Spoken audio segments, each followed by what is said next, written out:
Hi everyone and welcome to a new episode of Swisspreneur. In the last episode you got to know Herbert Bay and his personal story. In today's episode we're going to talk about how to build a great product and what you can do to build a product customers really care about. Herbert will also talk about how you can align your sales and product team the right way. Let's have a chat with Herbert.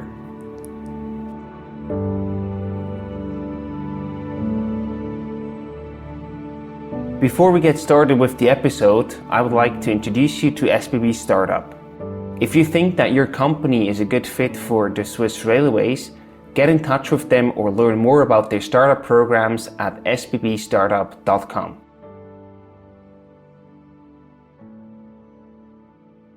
Herbert, welcome back to the second episode of Swisspreneur. It's a pleasure to have you again. And I would like to start with the first question right away. What mistakes do you see Swiss startups making repeatedly when it comes to building a great product? So, building a great product. Maybe the first mistake I see repeatedly, and which I also did, was scaling too early. This is also in the product development process. So, first, fill the holes of your bathtub before you start filling it up with water. So otherwise you acquire customers and they just go away. Why do they go away? Because the retention rate is not high enough. So first fix the retention and then start growing the business. And that's probably the biggest mistake I see. Then also another mistake I see, and which I also did myself, is try to do too many things, try to solve too many problems. Actually, when as a startup with very limited resources, try to solve one problem, but really, really good. No. And as soon as you start adding additional problems to it, then it gets really confusing for the customer. It gets a lot of work. It's not just double work, it's 4 times the work. And one other mistake, which I also did myself, is don't start with like multi-language support and like multi-platform support before you're really, really, really, really sure that the product is reached product market fit. So don't scale before product market fit. Don't add additional platforms before product market fit. I think you touched a lot of very important topics. I would like to start with the product market fit. How do you actually, test your assumptions and build a product to then test your assumptions and to get to a product market fit afterwards? Where do you start? When you have an idea, when you have, your first assumptions about how people might use a product, where do you start to start validating them? Best is to go to the customers, who identify who is the customer, who would buy that product, and then go to them physically, not just call or make a web survey. You have to talk with the customers one-to-one, get their impressions and ask the right questions. That's probably most important. And then I can imagine that you get a lot of input or also a lot of requests, what they would like to implement into the product, how to deal with that and prioritize it. I'm not sure if you get the answers for features or something. Okay. People often don't know what they want. And there was just an example of one conversation I had with a user from Shortcut. Then she asked, well, I'm using it for recipes and it's really great for recipes, but I actually would like to use it for travels or trips or anything else, and can't you just build a second app? So that was the solution of the user. But building a second app is like the thing of the focus. Then have you not double work, but 4 times the work. So one of the solutions could be just add like categories or something, or folders, additional folders where one folder is recipe and then you have subfolders, for example. The other folder can be travel and you have subfolders. So the solution that the user comes up with is not, or most of the time is not the real solution. So go to the core of the problem and come up with the solution and test it. Absolutely. Is that your job, or is that also, to go down to the root of the problem, or is that also the job of the customer? No, that's your job. I mean, as an entrepreneur, you have to do it yourself. Don't outsource it. Don't give it to your employees. Do it yourself. Because your employees, then they have their OKRs and they want to they want to reach their OKRs, and they say, "Oh, it's all good, perfect. We solved the problem." But actually, it's not at the root of the problem. It's not the problem solved. It's their OKRs maybe reached. So you have to do it yourself as a founder. Mm-hmm. Do you have an example how you then actually got to the root of the problem? There are multiple approaches to go to the root of the problem. Is asking a lot of questions, open questions, and try not to influence to a certain direction. Mm-hmm. For example, would you use our product to do whatever? Sure. Just understand the problem first. So the one good technique is to ask the 5 times why. Mm-hmm. So why is that? But still, I mean, there's also some critical comments about this 5 why procedure. But try to find out the problem and maybe understand the day of your customer, the pain they experience. And then once you adapt and further develop the product, at a certain time, ideally, you reach a product market fit. How do you realize that you are getting there? What are some good indicators that you are actually with your product in a good spot to have a good fit for the market? I think you just feel it when usage skyrockets and the product is taking off. But first, before you get there, you don't know. So look at activation and retention, and then organic growth and so on.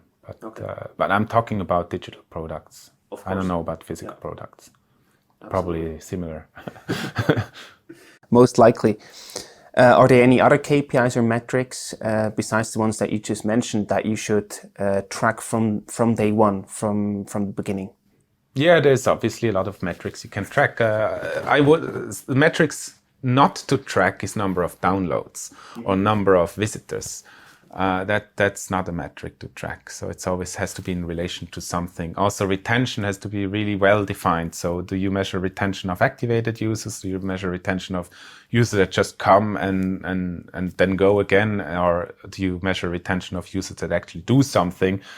So this is probably core. But how did you make that decision about where to focus and what metrics you don't focus at all?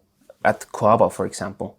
First is an idea, then you have to validate it. Then you have to track those numbers when you start with an MVP. But try to validate before you start coding everything. Yeah. So at Kooaba also, I made a lot of mistakes. I mean, scaling too early, all the things. There was no lean startup book, nothing. There was no startup manual. There's nothing about this. If there was, it would have been much easier, probably. Mm-hmm. And how long does it actually take you to build a great product? I know this heavily depends on your business model and the product that you're actually building. But I also have the feeling that a lot of, especially first-time entrepreneurs, heavily underestimate the work that they have to put in to build a really great product. What is your take on that? How long does it take to build a great tech product? Probably it takes longer than you think. Most likely. And so you really need to be patient and don't spend all your money in the first year. Mm-hmm. It takes really a long time. It can be faster, but I think the learnings they have to be there. You have to learn some things about the products. Maybe you hit the jackpot. It's possible, but unlikely. Yeah, very unlikely. Very unlikely. How long did it take you at Kooaba to go, from the first day when you started writing code to the moment when you actually thought, okay, now we probably are very close to product market fit, or we actually have product market fit? Probably 6 years. Okay. Yeah. So yeah. I mean, that was also a different scenario because when we started, there was no iPhone. There was no smartphone penetration. There were when you used the mobile internet, it cost a fortune. Yeah. So it was a different time. Absolutely. So everything had to get in place. Yeah. And then you also mentioned that you tried to scale too early. When would be the right timing to scale from your perspective? How do you notice that when it's time to scale a product? Yeah, when you're not losing more customers than you acquire, basically. So when the retention is fixed and you have some holes in the bathtub. I always see like a bathtub where where it's the what do you say, the Stöpsel is open, an open bathtub. So you need to fill the hole with something. And you have to pour some water in, but not too much. You don't test with full steam because that costs too much of water, right? You use too much water for that. Just use a bit of water and test if it's sealed or not. And unless it's not sealed, don't put too much water in it. You're gonna lose everything. So yeah, probably that's the moment when you have a good retention, a long-term retention. It's not just okay, we fixed it. We have 1 week retention of 20%. Sure. Yeah, after 1 month they have 0. Like the retention curve goes down. A good retention curve goes like this, and then it stays at the level below higher than 0. Yeah, that makes sense. Around 30, depending on what you're developing. But then you can start thinking of going into organic growth, meaning that not paid growth, but organic. Because if you acquire a customer and this customer produces 2 other customers, then you buy 3 customers for the price of 1, which makes the customer acquisition costs much less. This is also sort of a viral loop that you can build in the product, right? If you have 1 customer who then acquires additional customers. Did you do that in a certain way? Because I think nowadays you would probably call that growth hacking or any other, well-sounding name. Yeah. Was there anything that you did in that regard to really, focus on customers that you acquired, that these customers acquire more customers on their own? Yes, at Shortcut we did something similar, like sharing feature and so on. So you share something with somebody, and you have some kind of way for the ones you share it to come back to the platform. Right. So this helps acquiring customers. Cool. Now you realize that there's the right timing for scaling up your product. What's next? How do you actually scale up a product? Full scalability. I haven't been into such a B2C mode where we had to scale, but I would just pour everything in there that I can to grow in one market at the time. Again, strong focus. Yeah, strong focus. And I would like also to talk a bit about the team behind building a great product. There are different roles and also different skills that you need at these different phases where you currently are with your startup. So in the product market fit, or in the phase to get to product market fit, there are probably different roles and different skills that you need than when you are trying to scale the whole thing. What do you see the different roles and skills required for these different phases? Mm-hmm. So in the first phase needs to be lean and very, very agile. So you have to be able to move from one direction to the other. Mm-hmm. And so I see for a digital product, the best composition would be probably developers, founder who is also a developer, and maybe a designer if you have money enough. Otherwise, Greg's List had like 0 design and it took off. So you don't really need a designer, but it's good to have a designer if you have the money for that. So I would do that. And but the most important is developers and the founders, actually, to go out on the street, go to Starbucks, pay people a coffee, ask them questions about your product, go on the streets. Don't be shy. That's the work to do in the beginning. A lot.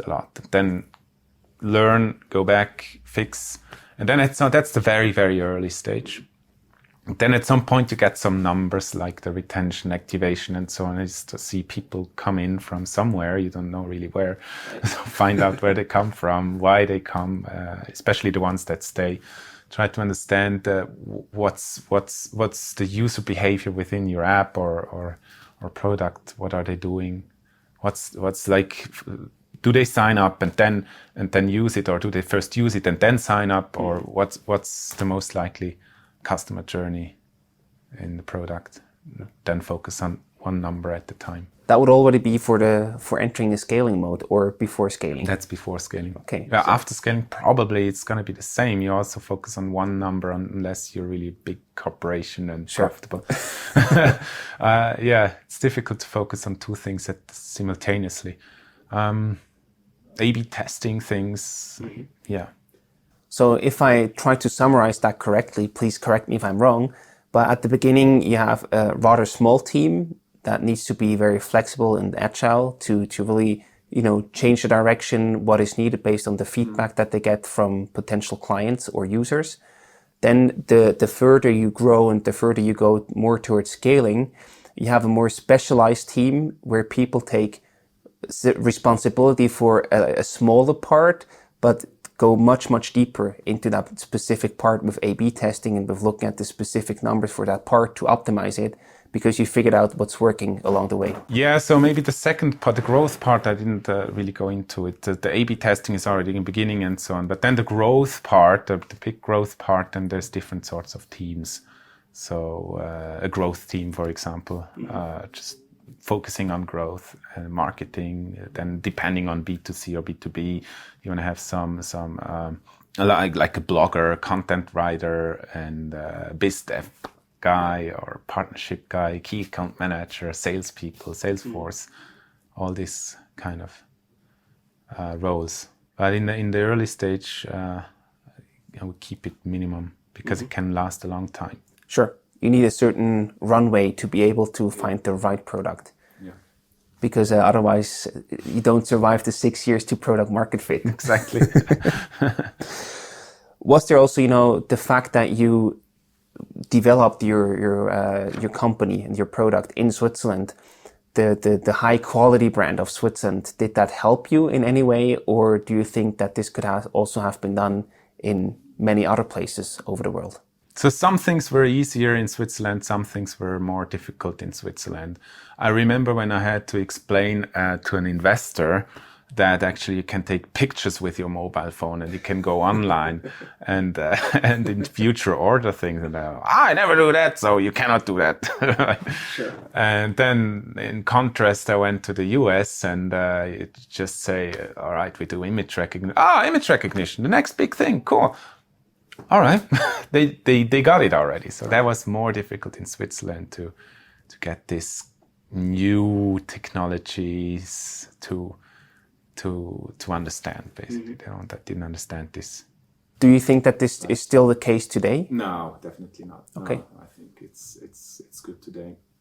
Well, the advantage of Switzerland is, I mean, we thought also about, okay, let's go to the US and so, but the grass is always greener on the other garden, right? So I don't think it would have been a good idea. I think I would really do it in Switzerland also next time. Yeah. Cool. But just because I know the local market. Of course. I mean, that's a huge advantage, and you have your connections here, which is a huge additional workload if you go somewhere else, probably. Then there is always an investor told me, yeah, when you're looking abroad, I mean, if you can't find money in your country, right. Why should we invest then? So, yeah. And one thing that we also, sort of tackle every now and then between our own product team and our sales team that we had at our company is how intimate should the product team and the sales team or the marketing team work together? Because the sales team is usually close to the customer and they get a lot of feedback. But from their perspective, everything is just easily implementable and everything is just important. And sometimes they also sell something that has not even been developed. So from your experience, what is a good working relationship between the sales team and the product team? and how closely should these two teams work together? Product team, you said, but I see actually developers. So there's the technical software teams, there's the sales teams, and in between there's the product team. So the product team should be the filter to the developers or the tech team, and like the interface between the sales feedback, which often come back just it's too expensive when they cannot sell, when they're not good sales people. They just blame on something else, and if they can't sell, it would be like a filter between those two. So I would put it a sales team, product team, and the real tech team. And what would be the ideal background of a person working in a product team to really, sort of be a good negotiator between these two sides? Probably entrepreneurial background. Should this something be that the founders take care of? Yeah, they can if they're good product guys. But if there's some founders, they're too much on the tech side, and there's founders too much on the sales side. So I think it should be a product person to filter out what's really needed and go to the core of the problem of the customers before going to the tech team and say, hey, look, we need this and that feature. Exactly. So and then the tech team should go back to the product guy and say, look, it's not possible. We cannot do that. Yeah. So it's a game that is played in between, sort of, where the product team has a very important role in that regard. How does, what would the skill sets of a product person look like? What should they be able to do, basically? It's like an entrepreneur, a bit everything, right? So understanding customers and understanding technology as well, but not into detail, but especially ask the right questions, probably. Should they be able to code themselves? No, not really. I don't think so. Yeah. But being able to make a translation between the sales world, for example, and rephrase it with the right questions. Maybe it's good having a technical background to understanding the how it works, what's required for this and that, but it's not. I don't see it as a prerequisite. But it's good to have a technical background as a product guy. Then there's also design, UX, and everything that comes, everything on a product person, and also some strategy, like for example, how you go into a new market, how must the product look like if you tackle a new market or a new segment, what are the core features they're using, and so you can adapt the product for probably a new market. Absolutely. I would also like to focus a bit on the tech team, on the other side. Dark side. The dark side, yes. What skills or what roles should you look for there at the early stage? Well, early stage, that's difficult. That's a very difficult question. On the tech side in the early stage, probably I would go for senior people. Mm-hmm. Yeah, probably I'd go for senior people with a lot of experience. Okay. And then the more you move towards product market fit and scaling, does that change in any way? How should a tech team look for scaling? Yeah, then you go with processes and everything. So when it's getting bigger, obviously there will be more feature requests, and probably need to have some responsibilities. You're responsible for these features, you're for that features and that features, or functionalities and so on. So. Yeah, I also think that there should be this kind of growth team that is also on the product side to implement, for example, like communicate, like push notifications, for example, something like this. And there it's very important that they can code on their own, right? Yes, definitely. So. How did you split these roles? Your co-founder, Till, and you, both of a technical background. How did you still stay involved, after the product market fit phase? How strongly were you still involved in the product, or in also in daily coding activities, for example? No, I was not involved in coding anymore. Unfortunately, that's also a mistake. Maybe I would. Why would you call that a mistake? I don't know. It's really important to code. I think it's very important to stay close to the product. At least I think really long time, staying as close to the product as possible. And I was then hooked up in meetings and Sure. business development, sales stuff, and so on, much more than of course Till, who stayed with the product much more. So maybe ask it a bit differently. What would the ideal role of founders or co-founders look like after you hit the product market fit? Poof, that's a difficult question. I don't know. It depends on the situation and the skill set of the co-founders. I think it's really difficult to just answer like this. I think it's case by case. Okay.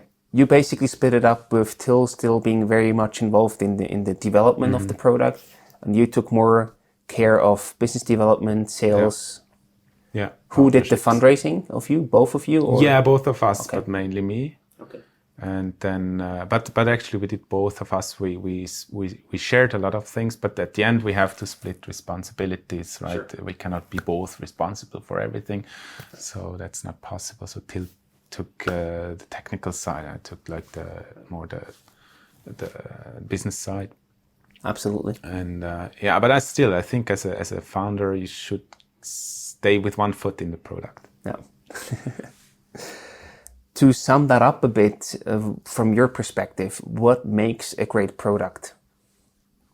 Okay, I try to answer with a couple of sentences. So a great product solves the right problem for the right customers, probably. And a great product would create harm when you remove it. So people would sort of be screaming and shouting on the streets, Yeah. ideally, if you took the product away from them. Yeah. Yeah. So yeah, it's always a good question to ask myself, like, that's also to assess probably product market fit. What happens if from today to tomorrow your product would be away, just no more existent? And then if there's maybe 100 emails and that's it, then that's not product market fit. Or 5,000, as you mentioned in the last episode, with a small buck. I was 2 days non-stop writing emails. But I think that this is a very refreshing take that I haven't thought of really. So that's a really cool takeaway. Something I also know developers are very keen on talking about are productivity hacks. And in a presentation that you gave probably a couple months or years ago, you mentioned that you want to maximize your workday, your work time basically. What are some hacks of you doing that? What do you pay attention to? Yeah, that was a different time somehow. So there was the start of like these morning rituals and so on you mentioned before. Then it became hype or something. I saw that. But I would say now focus. Focus. Yeah, and remove distractions. The more distractions there are, the more you get distracted and the less you can focus, and it influences your brain. So you're seeking then the distraction when you get always distracted. Right. If there's no distraction, you're seeking it. So that's a really vicious circle. So best is like go somewhere where there's no internet, no distractions first, and for example on the boat. Yeah, on a boat. Yeah. So distractions are poisonous. Meetings are poisonous. Yeah, avoid those things. Or does that make sense? I think so. Maybe you can also give us an example. I know this is highly individual for, and every person's a bit different. But when you want to really focus and go into deep work mode and get stuff done, how does your ideal environment look like to be as productive as possible? Just a simple desk somewhere. Doesn't matter where, and just no distractions. That means I often just put my noise cancelling headphones on. With music or without music? No, without. Okay. And people think I'm listening to music. At some point, I was also using this meditation music that also helps staying focused. It's like a meditation, and every work is it's like meditation. You're focused and focused. What do you do regarding your cell phone? Is it in flight mode, or you don't have it with you at all? Well, on the boat was not a problem. It didn't ring. Yeah, I don't know today. Now currently my day is more of meetings and interruptions, but I hope I'm gonna come back to the interruption-less mode. But yeah, I put on airplane mode quite often. And now you have your headphones on, your phone is in flight mode. Do you have internet connection with your computer? Yes or no? That's basically something I found out recently again, is working on paper. So this is really something to focus and get your ideas clear. Actually much better than in the computer. Do you do on paper? Because I can imagine there's not everything that you can do on paper. Like coding is probably not that easy on paper. No, but often it's about some certain questions, what feature next, or I don't know, for a presentation you have to gather your thoughts or a strategy or whatever you're developing, then you first go on paper again. And that's also a trap. Don't look up every question on the internet. Try first to think about it yourself. That needs a lot of discipline for me, at least. I always tend to, let's Google it. And how did they do it? But that influences you in a negative way. Then first of all, you get distracted again because, this is awesome. Oh, wow, that's cool. I didn't see that. Oh, let's see on Facebook. Oh, wow. And then you're off. Yeah, 2 hours spent. Exactly, 2 hours spent with nonsense. Yeah. So instead, focus on that question at hand for a certain time yourself without internet. Just gather your ideas. And often you come to some cool ideas, and then you can still validate them on the internet and see if anybody has done that before, or if there's some things like that on the internet. Absolutely. Yeah. And that also sounds like sort of a conditioning for thinking on your own before just looking things up. Yeah, exactly. I think copying. Exactly. You don't copy too much also, maybe just find out. Yeah, that's maybe also something, by the way. Often you think if you have a product and there's another product in the market which is similar or does a similar job, you look, what's the competition doing? Right. Don't really. Just try to solve the problem on your own, and don't even look afterwards what they're doing. Just see what the customer is thinking about. Check it with the customer. It's much more also rewarding than looking on the neighbor's garden. Absolutely. And then if you just copy, there is no differentiation. Yeah, exactly.